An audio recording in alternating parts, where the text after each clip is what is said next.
Я бы хотел сегодняшний семинар начать с того, что когда я делаю управление в момент проведения семинара, старайтесь ставить свои личные задачи и по возможности их решать практически одновременно со всеми, то есть в большей степени будет коллективное управление, поэтому желательно задачи синхронизировать с тем, что происходит в зале, в стране, в мире и так далее. Значит, тема моего сегодняшнего семинара – это мое учение о Боге, профилирующее оздоровление. В данной теме надо учесть, что будет идти речь о том, что пойдет также управление, связанное с восстановлением структуры личности, потому что в некоторых случаях понятие оздоровления связано с тем, что человек должен практически собирать структуру собственной личности в условиях, если, например, внешнее управление или, например, какой-то контур управления был достаточно сложным, тогда человек должен осознать все системы собственного управления и фактически создать структуру личности заново. То есть получается, что если мы, например, в этом управлении профилирующее оздоровление ставим задачу как оздоровление как такового, то есть мы выделяем структуру в общем-то, собственного управления из задач. Смотрим, какие могут быть проблемы, например, у человека лично или у другого человека. В данном случае мы говорим вообще об управлении как таковом. То есть можно отнести систему управления к себе, можно к любому другому человеку. Поэтому получается, что мы должны обязательно учитывать многофакторность такого управления. И в управлении могут быть ситуации, когда происходит видоизменение информации на уровень вывода материальных аспектов управления в некую такую нелогичную фазу, это элементы материализации и так далее. На всякий случай нужно учитывать, что такие системы управления возможны. И поэтому в управлении, например, связанном с достижением результата, важно выяснять объективную картину, то есть откуда произошел элемент сам по себе управления, как он выглядит, и обозначить это место с точки зрения адреса управления. Так же, как, например, с точки зрения действия Бога, физическое тело человека имеет совершенно конкретный вид, и природу, и каждый элемент связан на уровне его управления по отношению к физическому телу человека.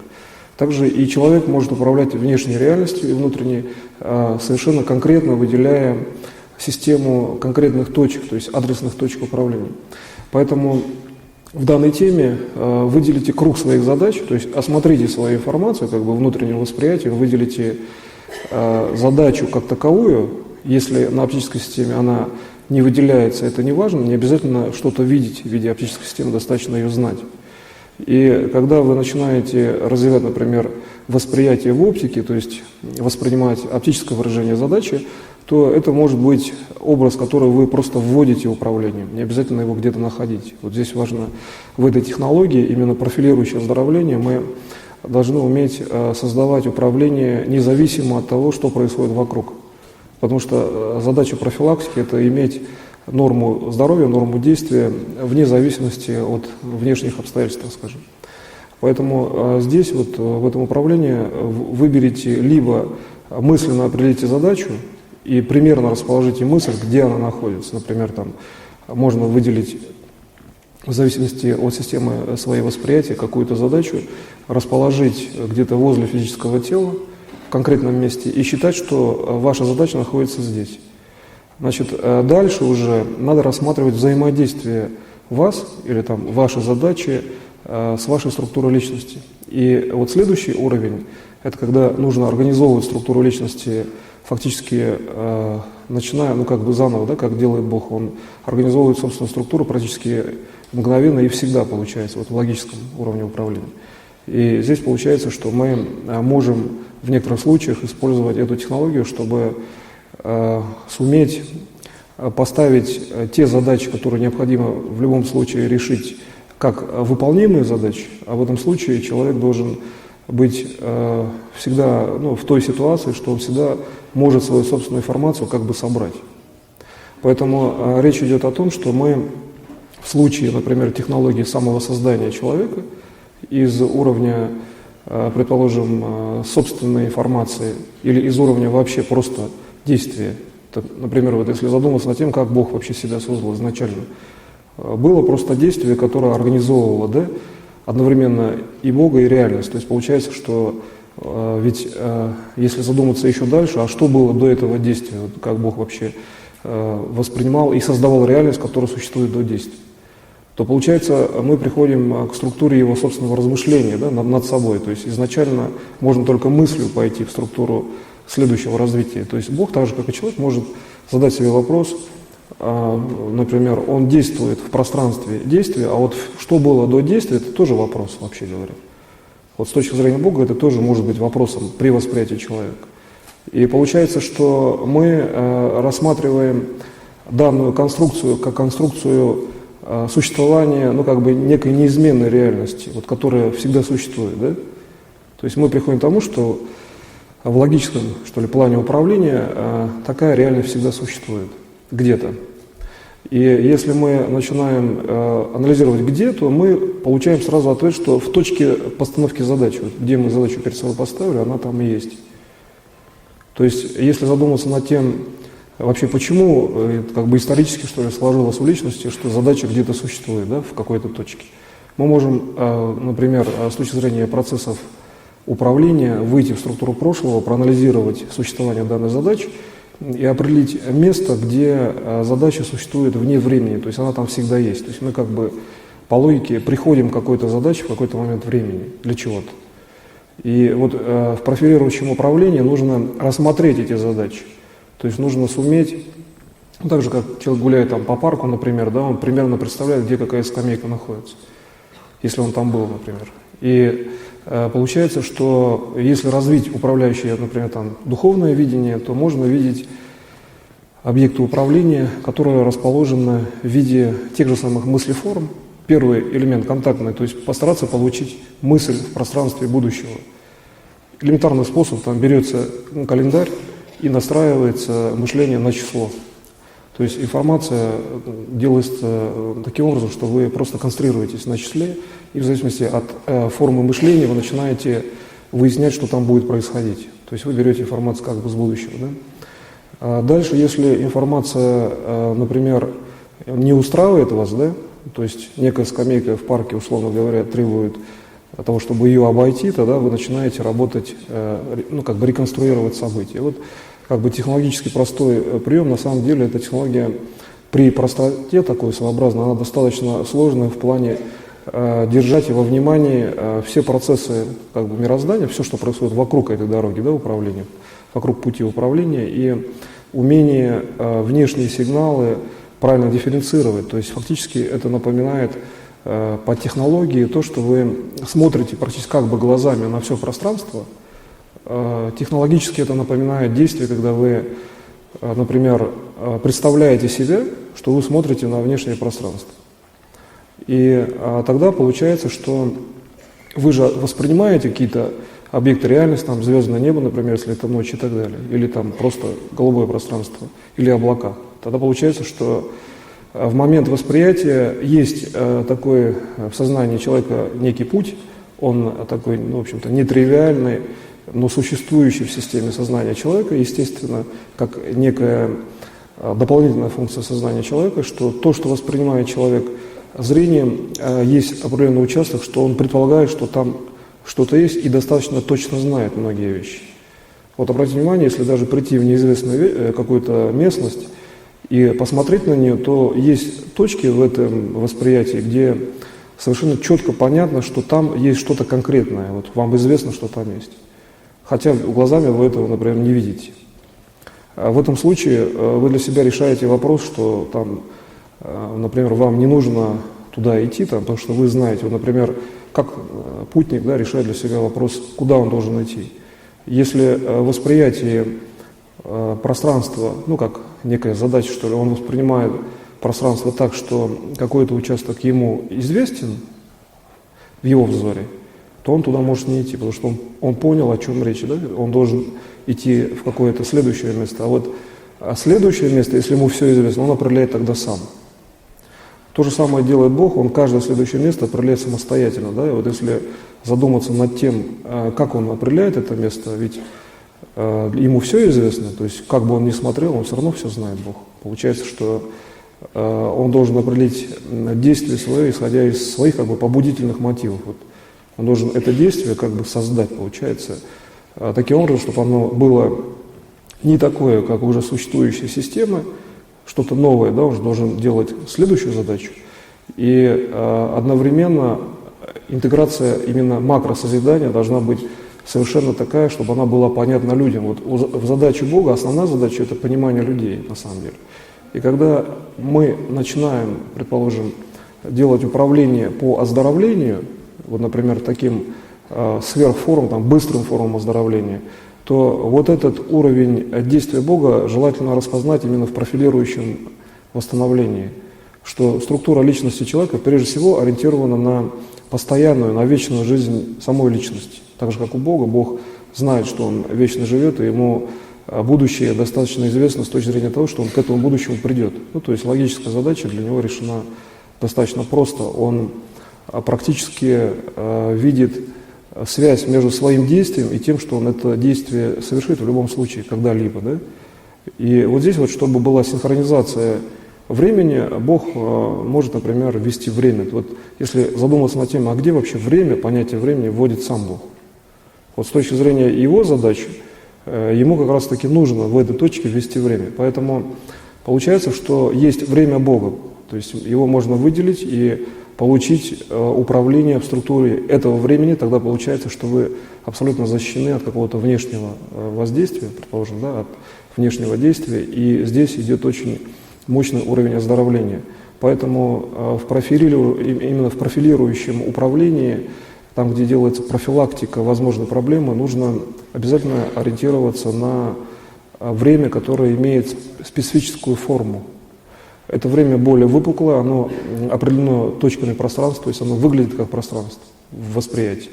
И вот в определенном уровне, где вот переход между, например, уровнем восприятия, когда вы знаете больше, чем воспринимаете, при этом вы больше можете не дифференцировать. Я здесь не говорю вообще о структуре применения, например, управляющего видения, а именно о том, что есть просто элементы восприятия. И вот на уровне восприятия переход именно во время Бога, там, где время несет всю информацию о мироздании, это вот как раз-таки эти участки за уровнем восприятия.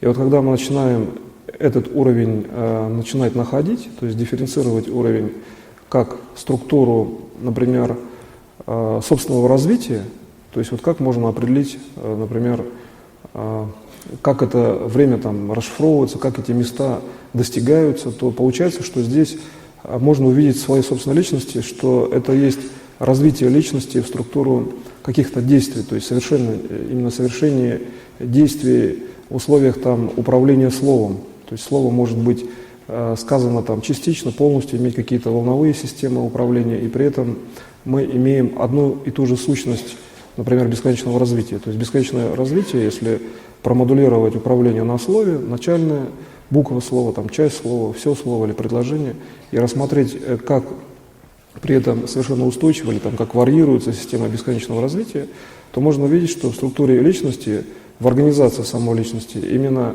действие бесконечного толка, там, да, бесконечного действия имеет очень сильную аналитическую систему по взаимодействию между личностью и будущими событиями. То есть, чтобы узнать, как идти в структуре информации и одновременно оздоравливаться, нужно иметь именно действие из бесконечной среды на личность той информации, которая является информацией самой личности. То есть надо находить информацию, которая соответствует лично вам. То есть информация, которая приходит к вам, она не отличается от уровня, первого элемента восприятия. Фактически речь идет о том, что вы получаете свое собственное действие или свое собственное присутствие в будущем. И от этих элементов присутствия вы строите управление. Вот Бог же, Он построил всю реальность, как бы Он ни действовал, Он всегда воспринимает информацию свою же собственную. И получается, по аналогии это все достаточно логически просто. Вот дальше идет уже упрощение технологии управления, дальше достаточно просто иметь, например, структуру восприятия собственной информации и идти фактически вслед за ней, да, получается. Вот первый элемент, как бы аксиоматический, вот именно профилирующее восстановление, это полная свобода ваших сознательных действий и умение получить собственную информацию, потому что в условиях профилактики мы же все равно должны выполнять те задачи, которые существуют или которые мы ставим. Поэтому получается, что мы, так как мы избежать задач не можем, у нас остается только вариант работать в задачах правильно, да, в структуре задач, уметь их выполнять. Вот, собственно говоря, основная задача данного направления. И получается, что исходя из данной конструкции мы должны получать личностную характеристику восприятия и постараться проанализировать, то есть пронаблюдать, каким образом Бог выполняет свои собственные задачи, следуя, например, структуре задач всех людей. Ну, то есть вот сейчас вот конкретно для работы в зале или в будущем, кто будет смотреть там видеозапись, можно посмотреть задачи всех людей, выделить свою собственную задачу как задачу, которая нуждается, например, такого, что ли, может быть, даже быстрого управления, потому что для человека часто элемент быстроты управления очень важен. Человеку важно часто свои собственные задачи сделать быстро. Тогда получается, что он, во-первых, больше времени может уделить в плане каких-то уже следующих задач и так далее. То есть вот выделение быстроты управления не потому, что задача сложная, а потому что надо же часто учиться работать быстрее просто, вот даже вот логически, да? Например, у человека может быть все спокойно. Возможно, у него ранее существовала задача, возможно, она вообще просто как информативная. Вот, что очень важно, в этой технологии можно выделять просто информацию, некую, возможно, негативную, ее реструктурировать, то есть сделать позитивный план развития. И более того, через информацию, которую нужно реструктурировать, можно попасть в текущий план задач и, сделав, например, быструю диагностику организма, суметь решить задачи, может быть, даже более сложные. Вот выделение некой одной задачи как корень или как система решения всех существующих задач. Вот это вот следующая аксиома в управлении по профилирующему управлению, что через один доступ надо одним импульсом уметь решать все существующие задачи. Следовательно, их надо уметь найти, да, в импульсе. То есть пока вы приближаетесь в точку, где осуществляется доступ, вы одновременно должны неким боковым зрением, условно таким третьим зрением, уметь определять, что подвести в виде одной информации о всех ваших задачах. То есть надо уметь так собрать информацию, с себя, да, или с другого человека, чтобы вы подвели уже готовое решение фактически. И при стыковке вы получили сразу макрорешение. Как, например, Бог делает при макроуровне, Он одновременно же решает частные задачи. В момент создания мира все частные задачи уже были решены на определенном уровне свободы воли, конечно, действий человека. То человек имеет право их видоизменять, да, например. Но, например, влиять на корневую структуру мира человек может, видимо, при определенных условиях, когда он абсолютно созидательно понимает задачи Бога в макроразвитии каждого элемента мира. То есть если взять какую-то молекулу, на ней сосредоточиться достаточное время и постараться понять ее развитие в условиях макросозидания на какие-то миллисекунды, то можно сдвинуть всю реальность вместе с этой молекулой, например, да, один из примеров. Но дело в том, что действие Бога же универсально, и действие человека тоже универсально должно быть. Значит, человек должен уметь выделять любой объем, а человек, если работает с другим человеком, это вообще особенная конструкция управления, это уникальная, где полная свобода воли другого человека. То есть проще бывает работать с собой, потому что вы, например, знаете, что вы себя не ограничиваете своей работой. Тогда получается задача доступа в помощи, что ли, так скажем, другому человеку, это задача суметь найти с точки зрения Бога, где другой человек стыкуется с Богом, совместно решать задачи и постараться помощь оказать там, при зрении Бога, то есть видя, что Бог дает возможность вам помогать, да, то есть это не называется спросить какого-то разрешения у Бога, чтобы помочь. Помогать надо вообще всегда. То есть спасать, если есть возможность, надо всегда. Это есть такая точка зрения в управлении. А вот здесь нужно просто суметь продемонстрировать, что у вас больше опыта, например. вы знаете, что вокруг, ставите пакет на некий уровень, там, просто как засвечиваете информацию, что вы могли бы делать, человек уже на пути, где-то проходя, берет эту информацию, да, применяет. То же самое можно сделать со своей же собственной информацией. Отношение к себе должно быть совершенно таким же, как ко всем другим людям. По отношению к себе там нет никаких, на самом деле, ни преимуществ. Как правило, наоборот, сам спасатель себе иногда крайне мало времени уделяет. И, тем не менее, в условиях спасения он должен быть практически здоров, он должен уметь управлять ситуацией, следовательно, он должен заботиться каким-то образом о своей как бы, нише информации. И вот на признаках равенства управления выделение вот как бы универсальных модулей, да, общечеловеческих фактически модулей, где что сам управление, что там любой другой человек, приходя к ним, опознает позитивный уровень управления и принимает, получается, что здесь и находится вот эта задача, уже решенная фактически во многом технологически, именно задача макроспасения. То есть когда все люди думают о спасении всех, они примерно в одно и то же место в структуре сознания вводят эту информацию, и тогда человек идет и находит этот элемент. Другой вопрос, что, например, там все спасены, да, такой чисто логический вариант управления. Тогда получается, что в этом случае работает, то есть элементы как бы макроспасения логически отработаны. Хотя, по сути, понятие такое, как макроспасение, это уровень просто управления, то есть не дать возможности свершиться некой проблеме, там, в первую очередь, чтобы не было глобальной какой-то проблемы, а вообще говоря, на самом деле и частной, по большому счету. И целью всегда управления является отсутствие проблем как таковых, которые бы ограничивали, там, например, вечную жизнь человека. И получается, что здесь элементом все-таки вот доступа, что ли, к этому управлению является то, что мы должны получить информацию из будущего, опять же, из событий будущего, которая нас устраивает по структуре мироздания, например, да, по устройству, как сделал Бог мир. И получается, что так как Бог все-таки сделал мир идеально вечным, получается, что мы должны уметь продифференцировать с этой информацией, что в будущем, ну, как бы налагается на ту реальность, которая заложена как реальность. Ну, в общем, фактически она выглядит так, что, которую необходимо достигнуть. Вечное развитие человека, например, там, в физическом теле, чтобы было понятно, что это именно речь идет об этом человеке и именно о его физическом теле. Потому что если мы начинаем отклоняться от уровня там, данного управления и ставить задачу как-то иначе или говорить о каких-то философских аспектах, то это будет просто как бы, в общем-то, ну, философия, например, не являющаяся аспектом управления, хотя философия может быть как система управления по вечному развитию, а все-таки это не является достижением цели, если мы что-то видоизменяем. Ну, например, там, миллион лет или там сколько-то человек живет, а что дальше? Да? Вечное развитие подразумевает именно просто обычное вечное развитие в одном и том же физическом теле.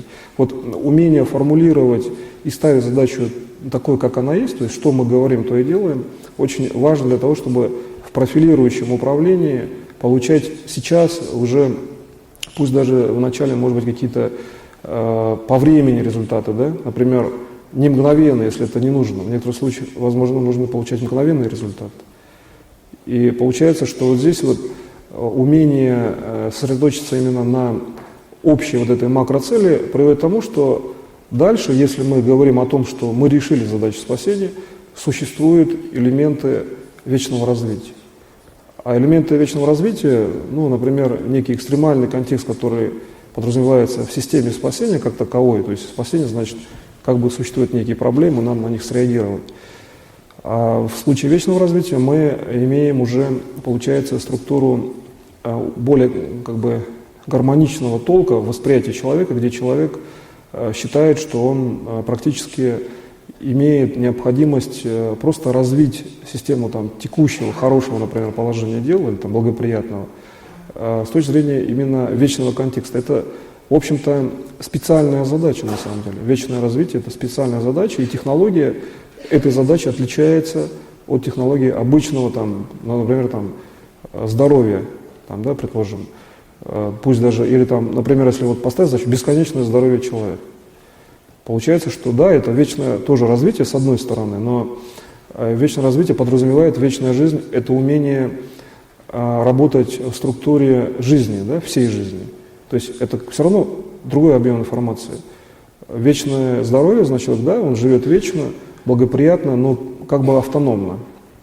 То есть чем мы больше работаем с категорией вечности, тем точнее здесь видно, что восприятие таково, что категории словесные имеют очень существенное значение. И вот выделение словесной формы в профилирующем оздоровлении, так скажем, это важная категория управления, то есть умение выделить информацию и перевести в уровень восприятия словесного типа, то есть распознать информацию на словах.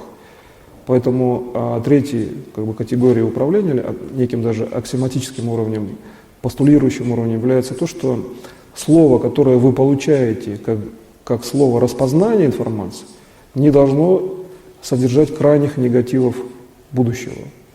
То есть вы должны получать информацию заведомо, уже, может быть, там и не надо было видоизменять, ведь события у большего количества людей, они благоприятны, так или иначе. Поэтому получается, что не обязательно, и вообще говоря, с точки зрения вечного развития, вообще такого не должно быть, что вы должны получить отрицательную информацию из будущего. Значит, умение получить благоприятную, устойчивую информацию из будущего, это является основным, в общем-то, здесь как бы, даже если мы меняем слово, его сжимаем, мы можем сжимать слово.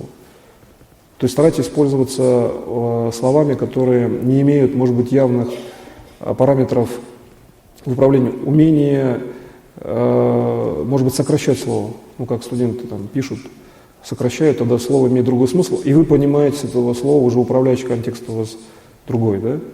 То есть основной элемент управления, или там, если мы основным элементом управления берем контекст такой, что, предположим, основным элементом мы можем заменить там, осным элементом, ось управления. Если мы меняем ударение осным, то мы вообще используем звуковой принцип, да? Слово ОС это есть, ну, некий такой мантровый принцип, то есть это в системе коллективного сознания есть звуковые формы, которые позволяют сразу делать благоприятный уровень, а потом распознавать. Например, ОС это уровень благоприятного действия.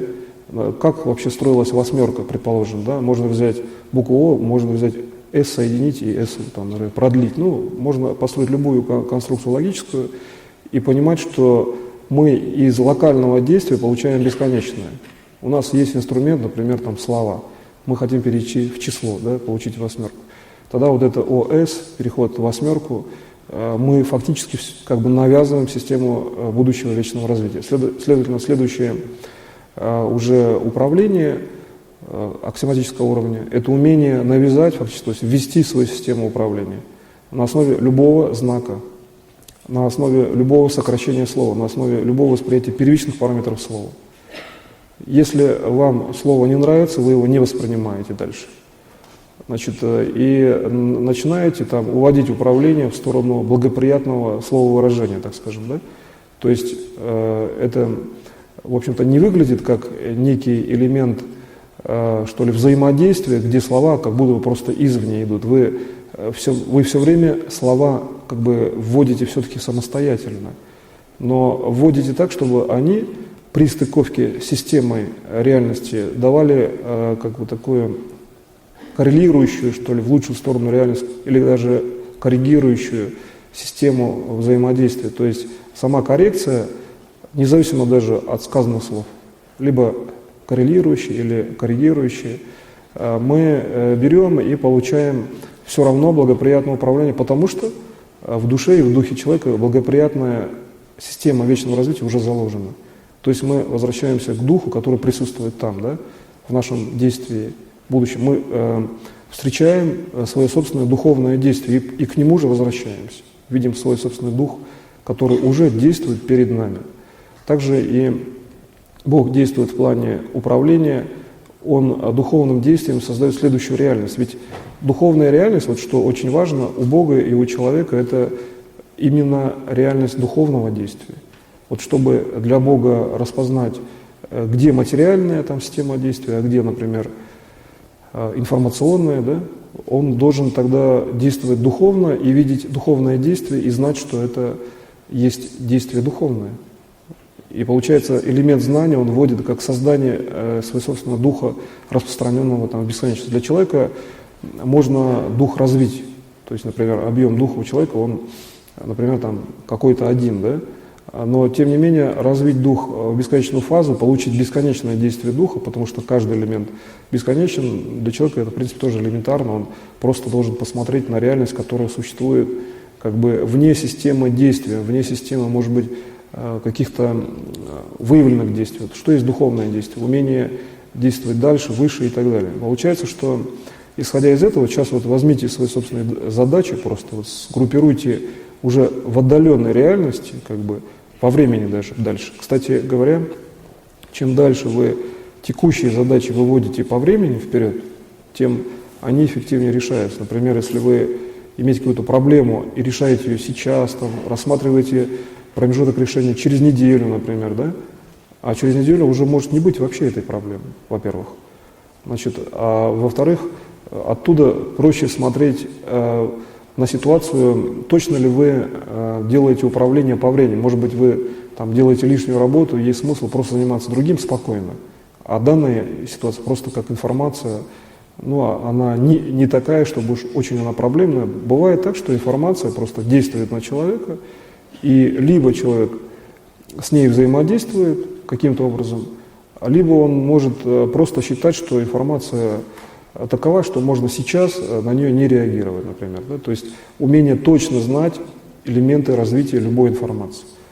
И вот следующим, пятым аспектом управления, аксиоматического тоже плана, постулирующего даже плана, является то, что вы должны очень четко распознавать информацию как таковую, к чему она может привести. Вот наиболее такой тонкий момент в управлении связан с тем, что на самом деле вот, выглядит даже на уровне оптики управления как тонкие линии. Линии начинают утончаться и уходить куда-то как бы подальше в систему отдаленных участков сознания, так скажем, даже мира. И вот пересечение отдаленных участков сознания со структурой мира таково, что мир начинает реализовывать очень медленно структуру некого неопределенного плана. Это выглядит так, что на уровне мира, информации мира всего возникает некий вопрос, да, со стороны информации. Если рассматривать, что человек это тоже бесконечный совершенно уровень, и внешний мир это тоже некая система, то со стороны этой информации мира начинает выступать вопрос вообще, а как вообще определить систему, как вообще ее построить, то есть идет вопрос к человеку. Вот если задуматься над тем, как вообще Бог получал информацию о том, что ему следует делать, то он должен был где-то себе задавать вопрос, самому же себе. Он сам задает себе вопрос. То есть мы на уровне собственной личности можем перейти в структуру того, что внешний мир – это тоже задача личности. И тогда информация мира, понятно, почему мир как бы, да, задает вам вопрос, потому что это же все равно ваша личность в конечном итоге. Вы себе ставите вопрос, как вам лучше, как бы, да? И вот когда мы начинаем выводить это управление, понятно, почему тогда Бог вечно живет и имеет вечное развитие. Он, зная все связи, всегда может себе сделать наиболее благоприятный уровень вот в этом действии, в этой технологии. Это, кстати, достаточно мощная технология упреждения любого спектра событий.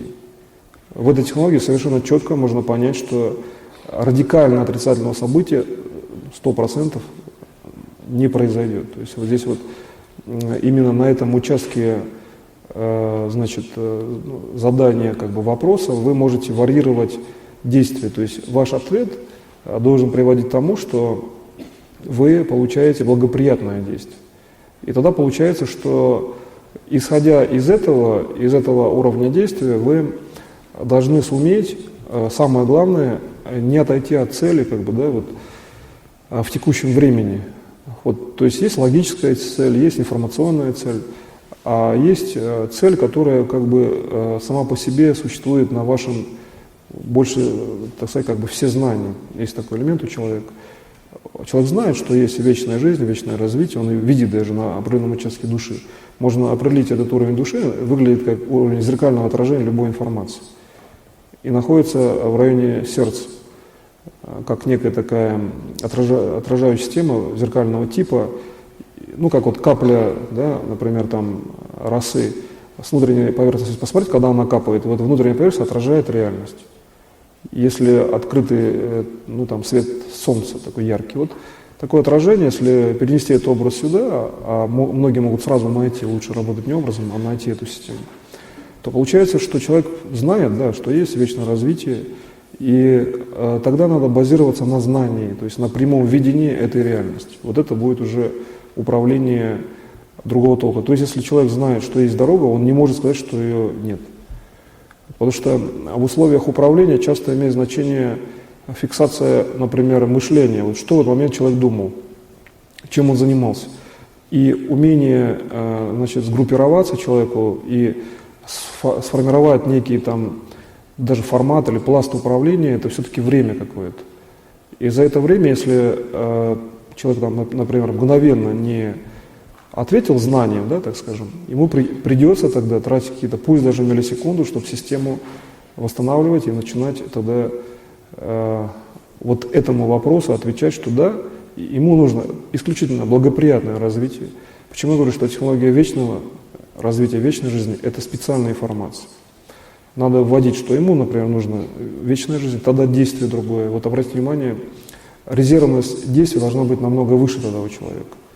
То есть даже в элементарном каком-то действии он должен постоянно иметь резервность своих возможностей. Да? И получается, что в условиях, когда человек может себя там как-то, может быть, ощущать не очень там, может быть, хорошо, да, у него может быть не то настроение и так далее, или, значит, он может считать, что, значит, в профилирующем варианте что-то около болезненного состояния может происходить. Он может подумать, а вдруг там какое-то там заболевание и так далее. Может даже не заболевание, а некая информация, которая говорит о наличии заболевания. Тогда надо посмотреть, где. Может быть, он с кем-то работает, это заболевание вообще другого человека. То есть постараться продифференцировать, что относится к нему. С точки зрения Бога к нему должно относиться только позитивное вечное развитие. Вот умение как бы жестко вот в матрицу, что ли, вечного развития опять войти. И вот эта вот резервность, она касается больше плана духовного мышления. Вот этот уровень мышления духом, так скажем. Вот обратите внимание, можно мыслить духом. На духовном плане дух совершенно устойчив. Бесконечная величина, такая как дух, макродинамичная, то есть скорость бесконечная, а получается, вот, что самая устойчивая конструкция в системе этого управления. С точки зрения души, там и так все понятно, душа, она и так вечна, и для нее эти системы познания совершенно известны. Речь идет о том, что мы должны на логике структуры управления ввести управление в физическое тело, фактически, да, сделать тело недоступным для какого-либо поражения, физическое тело. Поэтому получается, что здесь задача все-таки обучения материальной части, да, ткани человека, в том числе обучение такое прямое, так скажем. И получается, что мы вот эту вот реальность, которая совершенно бесконечна, которая обозначена как система реального будущего, должны каким-то образом суметь эту реальность запомнить. Ну, например, там, золотистый цвет этой будущей реальности. Достаточно одного аспекта этого цвета, и уже есть ответ на этот вопрос. Да, вам нужно бесконечное развитие, вам нужна система неумирания, как специальная тоже технология иногда. Но здесь уровень вечного развития подразумевает, естественно, там, неумирание. Тем не менее, если, значит, возникает вопрос именно задачи неумирания, значит, эта задача должна выполняться как задача управления всего лишь навсего. И получается, что мы имеем дело с информацией как таковой, которая с точки зрения бесконечного развития должна получаться точно, исходя из знания бесконечного развития. То есть знание, которое есть в душе человека и которое воспринимается и имеется в душе. Вот этот зеркальный принцип восприятия, но ведь в душе у человека есть это знание. То есть на духовном уровне мы получаем это знание, а у человека оно есть. И вот совмещение должно быть физическим телом человека. И вот здесь можно создавать фактически область создания собственной личности, включая там материальный уровень, включая задачи личности, включая задачи управления. Все-таки самым универсальным уровнем управления является тот аспект, когда человек может себя создать сам, получается, в управлении. И тогда, получается, он достаточно надежно защищен там, от возможных нюансов какого-то внешнего воздействия, и тогда он может выполнять задачи, фактически строя собственную личность в управлении, решая эти задачи. Как делает Бог? Он строит и решает. Да? Получается, что вот этот уровень макроуправления находится где-то глубоко, так скажем, в личности познания человека. Вот именно как бы распределяя личность, что ли, в управлении или познавая как личность познающую, мы видим, что в элементе познания все время существует аспект вечного развития. Ведь знание — это все-таки прикосновение к некой частице вечности. И вот умение выделить в структуре познания элемент вечности — это фактически как надежный совершенно такой инструмент вечного развития, вечной жизни, где в знании человек все время выделяет вот этот макросмысл вечного развития.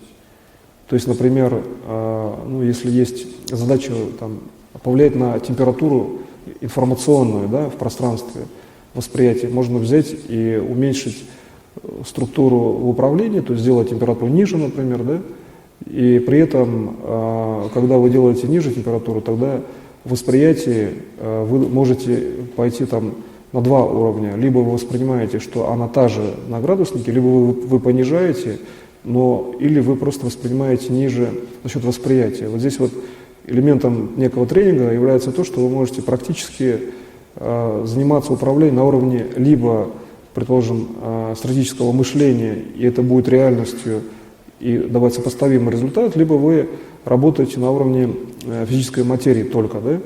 Тогда, получается, в структуре управления физическим телом есть точки, где обязательно должно быть совмещение. Вот в управлении телом для оздоровления нужно иметь точки, которые все-таки обязательно совмещены. То есть вы должны обязательно уметь практически на уровне совмещения там, возможностей неких там, макросил, да, макроуровня помощи вам, рассматривать тело как интегральную величину, что ваше физическое тело взаимосвязано со всеми аспектами реальности. И получается, что вы тогда здесь должны совершенно четко видеть, что на уровне управления вы должны в первую очередь рассматривать, каким образом через бесконечное количество, в общем-то, информации получить совершенно уникальный, что ли, доступ к своему телу, который обеспечивает его вечное развитие. Следовательно, следующий уровень аксиоматического управления – это умение получать доступ из бесконечного количества информации, и логически совершенно понятно, коли уж количество информации бесконечно, а у вас есть духовное действие, направленное на вечную жизнь, то, естественно, вы найдете в этом бесконечном уровне информации ответ, что делать дальше для вечного развития. То есть, как бы, другого варианта здесь, получается, в логике мышления нет. Бесконечное количество информации дает бесконечное количество решений. И отсюда мы имеем собственный, как бы интуитивный, что ли, или логический уровень познания, что да, достаточно здесь только лишь настроить свой инструмент управления фактически, да, то есть уметь, значит, сделать таким образом, что вы свой собственный уровень управления, значит, рассматриваете как уровень, который, если уж он раньше воспринимал информацию и познавал, да, ваш уровень управления, то в чем тогда принципиальное различие? Здесь получается только лишь ваша личная воля и знание. И раз такое есть, значит, да, вы вполне можете преодолеть, у вас всегда будет время преодолеть ситуацию, как бы она ни выглядела. И исходя из этого, конечно, желательно профилировать, чтобы ситуация там как бы не заходила в какой-то неблагоприятный уровень, тем не менее, в принципе, в структуре самоорганизации личности, когда личность может себя самовоссоздать, так же, как делает Бог, он же все-таки самовоссоздает себя, мы можем здесь все-таки решать проблемы совершенно фундаментально, и с точки зрения вечного развития как раз это тот инструмент, который гарантирует человеку вечную жизнь, когда он может себя самовоссоздать. Значит, элементом выделения, как бы совершенно долгосрочной информации, некой такой и совершенно какого-то бесконечного аспекта действия, является то, что любая информация, которая приходит из бесконечности, вот чем более она удалена, тем точнее она должна соответствовать задачам физического тела человека, духовным задачам, его личным задачам. То есть умение так распознать информацию, что идущая из очень далекого будущего информация, она, наоборот, максимально точно соответствует вам. И это есть принцип, который достаточно правильно здесь нужно понимать в том плане, что чем информация ближе, тем она может быть более управляема, да, за счет каких-то там системных или множественных действий. Но если информация удалена, то часто управлять ею требуется время. Ну, например, вы получаете сигнал какой-то, который идет из будущего. В этом сигнале вы можете сразу определить структуру будущего, например, свое собственное присутствие там, или какое-то действие. Если вы получаете неточное соответствие, например, то вам приходится выравнивать, тратить время, а вот пока сигнал дойдет до этого отдаленного будущего, это может быть много времени. Поэтому с точки зрения Бога абсолютно удаленное будущее – это абсолютная управляемость. И это еще одна точка уверенности людей по отношению к Богу. И Богу, естественно, здесь видно со всех сторон. Бог сам всегда знает, что Он вечен, а вот именно уверенность людей, что Он же определяет все процессы, включая бесконечные процессы. И получается, что Он абсолютно точно контролирует как абсолютно удаленные процессы, так и приближенные. И исходя из этого, вот умение научить себя в распознании событий, где управление приближенными процессами такое же, как и абсолютно удаленное. Здесь есть очень хороший обучающий пример, да, например, там, в школе, когда ученик начинает что-либо изучать из массы предметов, есть принцип, может быть, посмотреть что-то попроще, например, для начала. Некоторые, может быть, начинают с более сложных задач, но тем не менее в данной конструкции, если рассмотреть, как приблизиться к изучению, да, как, например, с точки зрения простоты, то проще управлять отдаленными системами, во-первых. Проще психологически, потому что управление надо еще за ним наблюдать, ждать и так далее. И, во-вторых, здесь действительно вот этот цветовой рычаг управления, так скажем, он такой, что отдаленные процессы больше коррелируются, то есть они с вашими желаниями, действиями созидательного типа, естественно. Поэтому здесь получается, что это управление точкой бесконечного развития, так скажем, может быть, это даже как точка выглядеть просто. Это достаточно хорошая характеристика такого типа, что это точка, которая всегда управляема. Вот мы нашли, например, точку, да, которая всегда управляема. Следующий постулат управления – нахождение в бесконечных событиях точки, которая всегда управляема. И чем она дальше, тем лучше.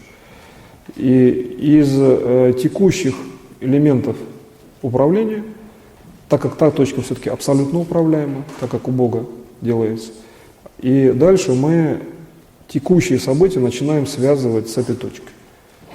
То есть точка начинает их притягивать, да, как своеобразный, например, магнит начинает притягивать элементы светоуровня, и вы начинаете видеть, что текущие события, хотя они, может быть, как-то, с точки зрения вашего управления, управляемые по времени дольше, или как-то нужно какие-то технологии применять, то с точки зрения внешней точки часто видно, что они совершенно управляемы. То есть внешний уровень начинает выравнивать события, и ведь мир же, по сути, так и построен. Мир должен быть расположен к человеку.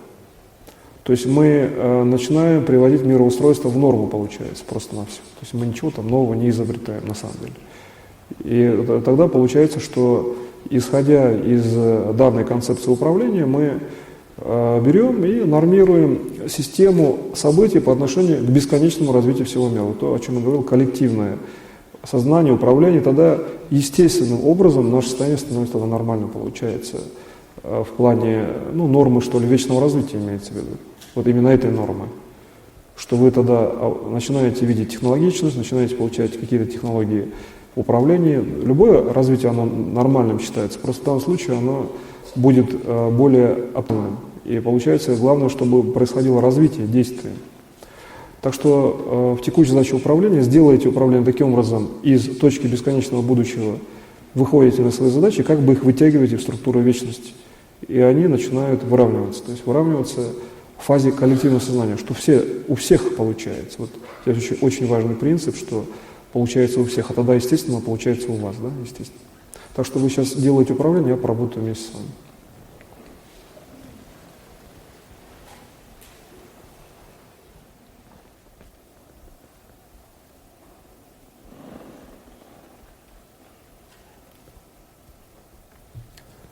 И в данном управлении необходимо базироваться еще на том уровне знания, так скажем, познания, что коли уж вы можете, например, сделать в управлении самосоздания собственной личности, а в управлении вообще каждый человек может сделать, и многие люди, преодолевая какие-то препятствия, часто резервно самосоздаются, вот, или в каких-то экстремальных ситуациях, то есть группируют личность, всю информацию собирают в точке и все. И получается, что это не такое там сложное дело, по сути. Но если мы начинаем, предположим, делать так, что мы это на логике, да, познания начинаем там раскладывать в технологии и так далее, то получается, что вот какое-то там, ну, что ли, третье, среднее там или мелкое действие, естественно, вы переборете его. Ведь находясь там, ну, в какой-то благоприятной, там, более-менее, да, ситуации, или, по крайней мере, находясь в ситуации действия, естественно, у вас всегда есть время. Вот здесь очень важно выделить вектор времени, что вы обязательно успеваете, и ничего не может быть другого, нежели система вашего вечного развития. То есть все другое как бы нереально получается вот в этой технологии. Здесь очень важно выработать уже третью, там, 8-ю концепцию управления, где в постулат, что вы имеете все-таки только структуру вечного развития. И вот какие-то там проблемы вы можете воспринимать просто с удивлением.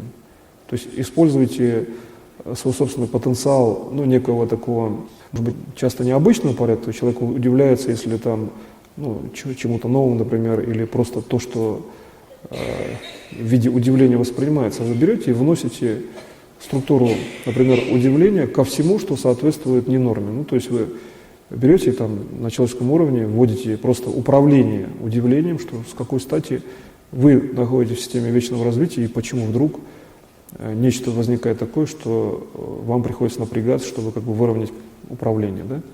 Но это может быть возможная информация о неком неблагоприятном событии, это возможная информация о неком, там, может быть, даже не само заболевание, а просто информация, некие действия.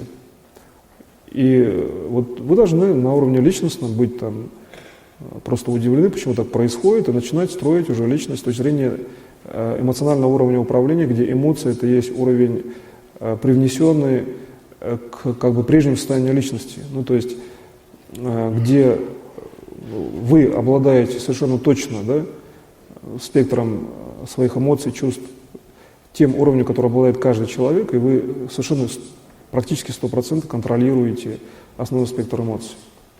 И когда вы начинаете строить, а управленец вообще все на 100% все контролирует, тогда получается, что вы начинаете строить личность, исходя из того, что вы эмоционально еще ряд применяете на уровень фактически нормирования системы бесконечного развития. Вот здесь возникает очень важный аспект реакции как бы внешнего мира, да?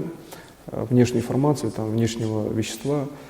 И даже если вы не определяете слово полностью, вы начинаете говорить только начальными уровнями, и некая как бы рассистемная такая позиция, вот здесь уровень, где слово не имеет как бы вот все-таки принципиального значения, как бы то, что вы видите. Здесь получается, что тогда уже восприятие вас, да, с точки зрения внешней реальности, ведь внешняя реальность, она как некая, скажем, система управления, здесь, конечно, все-таки исключено, вот имейте в виду, здесь очень важно, что когда я говорю о внешней реальности, здесь речь идет о информации в целом, но человек это совершенно особый уровень. Это уровень, который находится на уровне, ну, как бы однотипном, на том же, да, уровне, что и вы, и поэтому, когда мы говорим о внешней реальности, то речь идет просто о всем мире в целом, как бы. Мы не выделяем там статус человека, например, просто информация мира. Но здесь вот важный аспект, что сначала начинает воспринимать ваш статус именно структура внешней реальности. Там вдруг появляется элементы, причем оптически они начинают быть видными, что внешняя реальность начинает воспринимать вас как вечно живущего, и возникают аспекты, ну, фактически, кстати, они похожи по восприятию на то, что, соответственно, например, удивлению человека. Тогда вы начинаете проходить по ним и смотреть, а почему? Что с точки зрения внешней реальности не соответствует этому понятию? И вы сразу диагностируете причину. То есть вы попадаете на чувственном уровне, ну, я привел в пример просто одно из направлений, как бы синтезированное удивление, так скажем, да? С вами созданная концепция или там, структура удивления, информация просто. А можно вообще использовать любое другое чувство, там, без разницы, для диагностики системы. Ведь внешний мир использует, ну, естественно, чувства созидательные должны быть, которые, по крайней мере, не мешают людям. Значит, и когда вы начинаете видеть структуру управления, то вы находите достаточно часто мелкие причины, которые как бы, ну, там, вменяются, что ли, как альтернативные, что вот есть какие-то проблемы. Ну, например, условная информация, лежит какой-то камешек на дороге, вы можете поскользнуться, ну и что? Вы уже его видите, вы его обойдете. Что-то еще есть проблемное в этом мире, да, и так далее. То есть и начинаете обходить как бы систему за системой. То есть чем больше вы в этом пути практики учитесь такому управлению, тем точнее вы начинаете дифференцировать объект. И получается, что я здесь не говорю о чувстве любви, это всеобщее чувство, и это уникальная система, она всеобщая, и применять там или как бы реализовывать, она сама по себе существует, эта система, поэтому управление, так скажем, да, которое касается чувства любви. Но ведь любовь, она не имеет там ни начала, ни конца, и существует там, например, в точке пространства как бесконечная величина. Поэтому в данном случае я говорю о других системах специально, которые можно смодулировать. И получается, что, ну, если там любовь никак нельзя смодулировать, то есть система, которую можно там смодулировать. Например, там, желание познания. Человек хочет, знает, не хочет, он не знает. Можно выработать желание познать. Он решил познать элемент собственного развития, где он вечно развивается. Внешняя реальность, фактически это форма коллективного сознания, которая пока еще не содержит таких, как бы, что ли, расширенных знаний о таком явлении, она начинает реагировать, что, ну, там, какие могут быть знания в этом процессе, да? Процесс, например, только вот начинается. Ну, вот Бог живет вечно, может быть, там некоторые люди. А дальше что? Как сделать это всеобщим? А ведь у нас задача, обязательная, единственная задача, чтобы этой технологией владели все. Все должны жить вечно. И это совершенно просто постановочная задача. То есть мы не можем от нее никак отклониться. Мы ее сформулировали, и мы просто выполняем. Получается, что, исходя из задачи, возникает первое, ну, как бы, объяснение, что, да, например, там, чтобы не было глобальной катастрофы, лучше, чтобы люди жили вечно, да, не будет там желания сжать ядерную кнопку и так далее у кого-либо. То есть какие-то логические постулаты, доводы, но ведь есть еще внутренняя позиция, есть еще уровень знания, что человек вечно живет. Это более часто фундаментальная позиция для человека. А ядерную кнопку, может, и никто никогда не отожмет, так, кстати, и будет. Все равно коллективное управление сработает, не будет глобальной ядерной войны. И получается, что базироваться только на системе макрозадач возможного толка, мы их должны решать, но мы их все равно исключим. Значит, надо в большей степени часто, ну, я не говорю, что всегда, но по возможности чаще, а в системном уровне вообще всегда, базироваться только на собственном знании, собственном опыте, да, собственных системах. Почему я говорю, что желательно практиковать чаще, желательно делать управление по частным задачам, проходя через свои какие-то уровни познания. Ну, ведь часто частная задача там, спасателя является там, спасти мир от глобальной катастрофы. Тоже частная задача, вообще говоря. И получается, что если мы начинаем работать в этом управлении, то получается, что мы значит, должны обязательно здесь видеть вот, как бы собственный принцип действия собственной личности в этом управлении. То есть где личность ваша абсолютно уверена, и вот тогда дифференциация внешней системы после 2-3 раз, внешняя фаза коллективного сознания, все-таки она выглядит часто как форма жизни некой там, управления. И эта система начинает, принимая эту информацию, начинает уже реагировать на вас как на человека вечно живущего.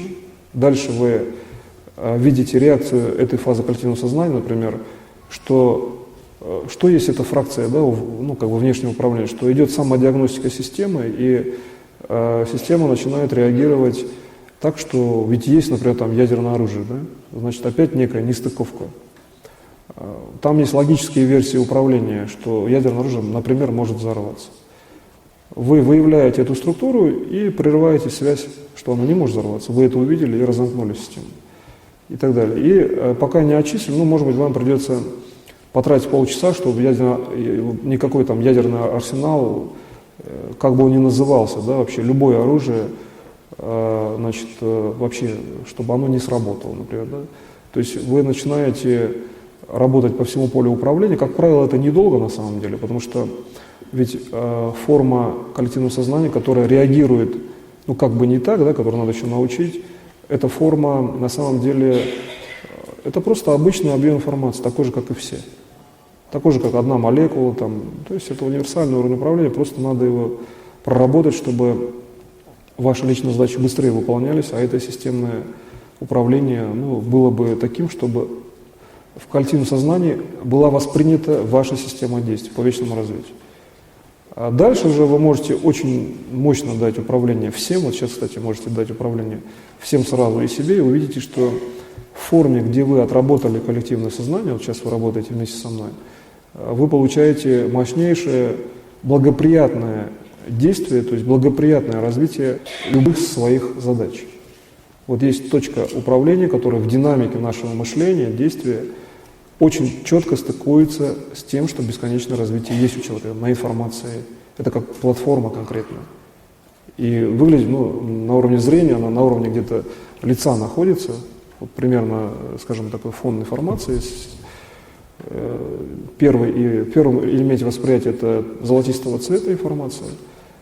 И раз эта информация существует, мы же от нее избавиться никак нельзя, даже если кто-то захочет. Эта информация существует, ее можно даже цифровым образом продиагностировать, взять элементы, там, разложить, как выглядит вещество в этом управлении и так далее. И вот мы начинаем нашу динамическую структуру связывать с этой системой. И, кстати, предположим, те же системы, те же элементы управления по вечному развитию, они как раз-таки связаны именно динамической фазой наших личных инициатив, скажем так, фаза, которая вообще существует. Потому что если задуматься над тем, как вообще строится жизнь в структуре бесконечного развития, она все время строится в какое-то существующее будущее. А ведь будущее, получается, тогда бесконечно, даже на логике. Иначе как бы вообще какие-то интервалы жизни бы развивались. То есть существует еще как бы даже логическая точка зрения, которую можно доказать просто физически, там, расписать ряд уравнений, показать, что вся фаза будущего развития – это есть бесконечность, абсолютно гарантированная человеку. И тогда получается, что, исходя из системы управления, здесь тогда совершенно понятно, вот, например, там, аспект всеобщего воскрешения, почему он должен обязательно реализоваться, потому что фаза будущего не содержит системы реструктуризации как бы какого-то элемента прошлого даже. И получается, что мы можем в этом управлении совершенно четко видеть, что технологии, например, профилирующего управления, в данном случае все-таки технологии профилактического оздоровления, они совершенно другие, они никак не связаны, например, там, с технологией воскрешения, по сути, потому что речь идет о людях, тех, которые живут и делают управление, например, там, не умиравшие, но это относится и к воскрешенным, которые там просто работают как живые люди, и все. И поэтому получается, что в интегральном смысле это все-таки технология профилактического оздоровления. С точки зрения применения к технологиям, например, воскрешения, это рассмотреть следующий уровень задач у человека после воскрешения, поставить ему профилирующее оздоровление и так далее. То есть, конечно, сама профилактика по оздоровлению, она, естественно, как универсальная система, касается обычного, там, например, там, вечно живущего человека. То есть термин «обычный» здесь, кстати, очень благоприятно применим. Потому что когда человек обладает этой технологией, включая технологию самовоссоздания, да, например, личности, технологии контроля за информацией, например, там, в бесконечном будущем, то он, получается, что вполне владеет технологией практически не только там своей собственного управления, да, в своем там собственном, например, вечном развитии. Он совершенно с удовольствием и в больших количествах может передавать управление, часто бесконечно, всем людям, потому что здесь очень важный аспект управления, связанный с тем, что, например, по моему учению, совершенно четко понятно, что так же, как делает Бог, данные знания приходят уже знаниями всеобщими, то есть вечными. Задача Бога выполняется таким образом, что люди, становясь вечными, они фактически эти знания же сразу в систему коллективного сознания выводят, и тогда вот реакция коллективного сознания на следующего там вечно живущего будет более сбалансирована. Тогда не обязательно будет строить дополнительные системы управления. Как правило, чтобы там человек вечно жил, достаточно просто часто поставить задачу. И, в общем-то, дальше он может свободно вечно жить в плане просто выполнения этой задачи. Не всегда это какая-то сложная технология, там, требующая какого-то длительного, что ли, периода обучения и так далее. В большей степени часто сводится управление как бы к логическим уровням, выяснения, что ли, обстоятельств, каких-то деталей, там, как вообще происходит в этом мире с точки зрения его положения. Вот поэтому здесь вот именно профилирующее оздоровление имеет важный аспект с точки зрения именно гарантий, которые воспринимаются как обычные бытовые гарантии, например, вечного развития. И если мы вовремя применяем, а можно вовремя, это может быть на 10 лет вперед можно применить, и посмотреть, что будет происходить, сделать управление или там на бесконечное время применить, выделить отдельные аспекты, где нужно сейчас сделать управление, то вполне можно достичь того устойчивого управления, что человек, который видит, что у него получается данная технология в реализации, говорит, да, тогда понятно, что этот человек, он сам, например, лично вечно живущие те, по отношению к кому он применил управление, потому что они познали и применяют самостоятельно, или пусть даже на первом уровне просто человек-управленец применяет по отношению к ним. То есть получается, что все-таки мы говорим о том, что есть только полная свобода воли, и поэтому другой может либо принять, либо не принять. Но с точки зрения Бога, там, где есть вечное развитие, все равно люди этот опыт познают. Поэтому получается, что здесь вот задача макроуправления все-таки больше и чаще в этой технологии это коллективное действие, действие, направленное на то, чтобы другие люди, видя, что делаете вы в условиях именно вечного развития, могли, также соотносимо действовать. То есть умение в социальном плане показать свои действия, умение их просто объяснить, показать, что вы контролируете какие-то конкретные элементы информации, социального уровня, там, какого-то физического, да, здоровья и так далее. И это уже очень сильный уровень, когда получается, что другой человек воспринимает, а это уже совершенно уникальный уровень, когда уже понимая другой человек, вот здесь уже мир приобретает устойчивость в управлении, да, устойчивость в вечном развитии. Поэтому я специально выделил именно элемент мира, и вот выделение элемента мира, где часто вот слово само не имеет значения, может трансформироваться, и дальше уже познание другим человеком, а ведь часто другой человек познает просто мгновенно, не обязательно там реакция всего мира. И получается, что здесь уже возникает совершенно устойчивый уровень управления, где задача Бога, задачи вечного развития каждого человека, они там уже выявляются как задачи уже каждого человека. Они выполняются совершенно четко, синхронно и с большим приоритетом в плане даже вот все-таки помощи всем. То есть важно видеть, что коллективное, такое солидарное действие – это очень мощный уровень, который через небольшое время дает действительно реальную жизнь всем людям причем. То есть вначале, например, очень большому количеству людей, а потом всем людям.